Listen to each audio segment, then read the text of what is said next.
Bonjour les enfants, aujourd'hui nous sommes mardi 7 avril. Alors, tout d'abord, bravo pour vos œuvres d'art que j'ai eues hier sur WhatsApp et sur Messenger, super, et par SMS aussi. Bravo, je vois que vous travaillez bien, que vous faites bien tout ce que la maîtresse vous demande de faire et c'est super bien. On progresse tous ensemble en route vers le CP pour les grandes sections et en route vers la moyenne section pour les petites sections. Aujourd'hui, je vais vous proposer deux activités. Une activité pour les petites sections, comme d'habitude, une activité pour les grandes sections.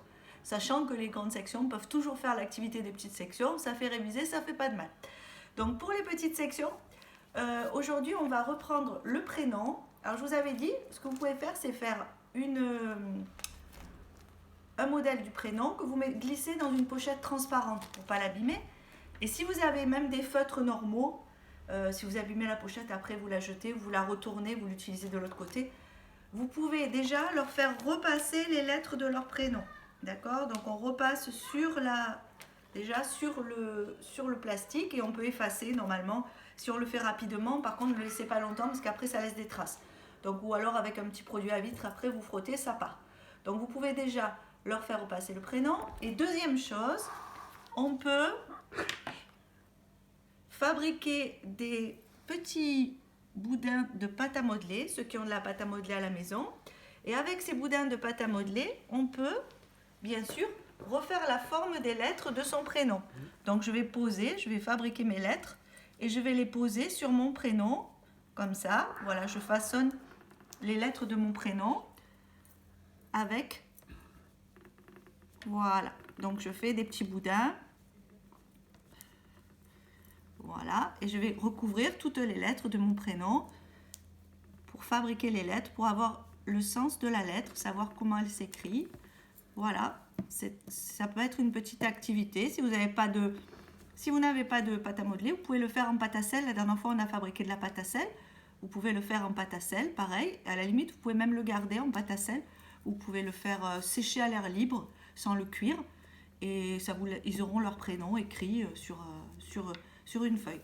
Voilà, donc ça c'est pour les petites sections, on travaille sur le prénom et on travaille sur un mot qui est très important dans leur vocabulaire, c'est le mot maman, d'accord? Pareil, on fait repasser les lettres du mot maman, on nomme les lettres, le M, le A, le M, le A, le N, c'est un mot où il y a une répétition de lettres. Et pareil, avec ces petits boudins, on va écrire le mot maman avec les petits boudins de pâte à modeler ou de pâte à sel.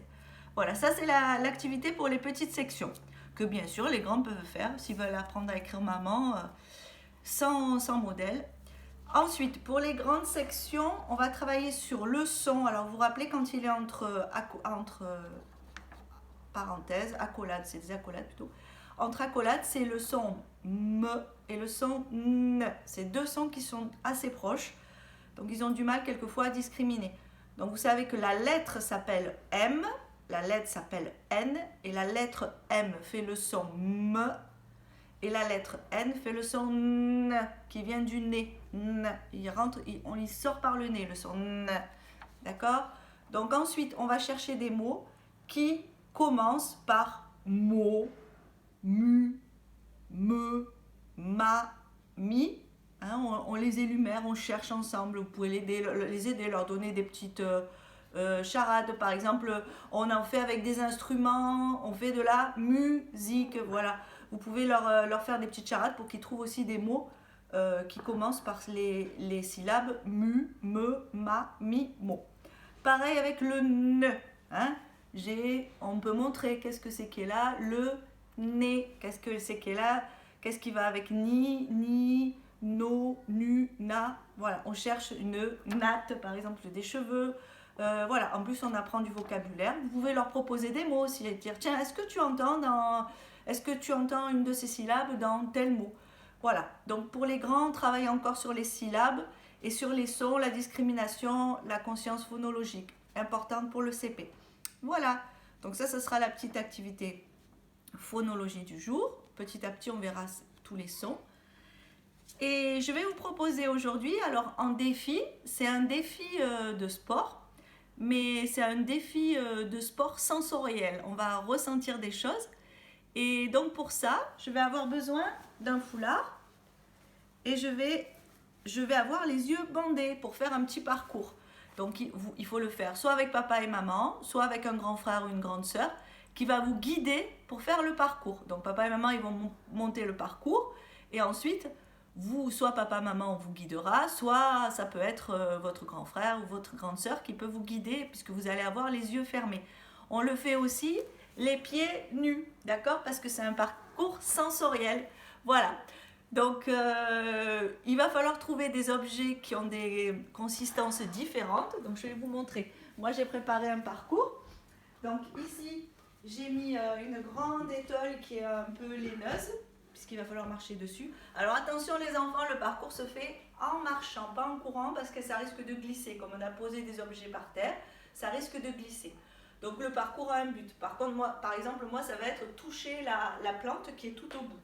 Donc, on va me bander les yeux, d'accord? Alors je le fais pas parce que voilà.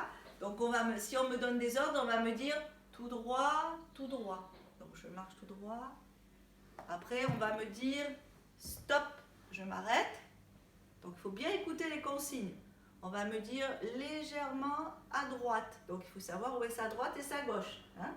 Donc la droite c'est souvent la main avec laquelle on écrit. Il y en a qui sont gauchers. Donc légèrement à droite, hop, je vais tourner, avance, avance. Alors là, on va me dire enjambe. Donc j'enjambe et je vais passer. Ouh, c'est drôle, c'est bizarre. Après, on va me dire stop, avance tout droit, hop, enjambe. Alors je vais enjamber. Oula, c'est bizarre aussi sur ce sur quoi je marche. Stop. Et là, on va me dire enjambe. Donc je vais enjamber, par exemple. Hop. Bon, moi, j'ai fait toute seule, hein, donc c'est plus compliqué. Enjambe. Voilà, enjambe. Enjambe et hop, je touche la plante. D'accord? Donc j'ai fait terminer mon parcours. Voilà, donc vous pouvez faire des petits parcours, vous pouvez inventer tout ce que vous voulez. Hein, ça peut tourner, ça peut avoir différentes formes, votre parcours. Vous cherchez des objets qui ont des consistances différentes pour que le toucher au niveau du pied soit différent. Vous allez voir qu'il y a des choses qui sont bizarres. Vous pouvez trouver du rugueux, du doux, du mou, vous pouvez mettre un coussin par exemple par terre, donc ça va être mou, on va marcher sur le coussin, ça va être bizarre. Voilà, et puis vous pouvez le faire à votre grand frère ou votre grande sœur. On ne court pas dans le parcours pour ne pas se faire mal, puisque c'est dans la maison. Et on fait attention de bien écouter les ordres, les consignes qui sont données. Et on ne va pas trop vite, on apprend à aller doucement. Là, c'est un parcours qui se fait tout doucement. On ressent ce sur quoi on marche, d'accord? On va voir qu'on a des sensations différentes selon les objets. Voilà les enfants, donc spéciale dédicace à mon mari qui m'a filmé ce matin parce que toute seule c'était pas facile de faire le parcours. Voilà, donc je vous embrasse bien fort, je vous fais des gros bisous et surtout restez chez vous, soyez prudents, prenez soin de vous et de ceux qui sont tout autour de vous et à bientôt les enfants.